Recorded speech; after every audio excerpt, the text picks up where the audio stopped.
In today's video, I will walk you through how to reconcile a credit card balance in QuickBooks Online. To get started, simply tap the link in the description to create your free account. Once you're logged into QuickBooks Online, look at the left navigation panel. Click Accounting, then select the Reconcile tab. This is where you can match the transactions in QuickBooks with the transactions listed on your credit card statement. If you don't see Reconcile right away, make sure you're in the Accounting section and not the Chart of Accounts view. Once you're in Reconcile, select the specific credit card account you want to reconcile from the Account dropdown.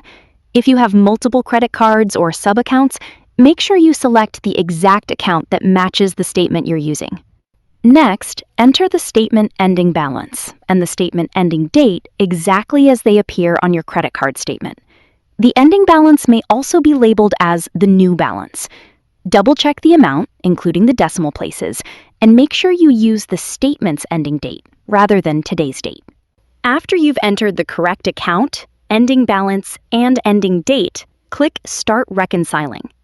This opens the reconciliation screen, where you'll match the transactions in QuickBooks with the transactions on your credit card statement. At the top of the reconciliation screen, you'll see a running difference. Your goal is to bring this difference to zero by selecting the transactions that appear on your statement. Work through the transactions carefully, usually by date, and compare each amount with your statement. When a transaction appears on both the statement and in QuickBooks, check it off.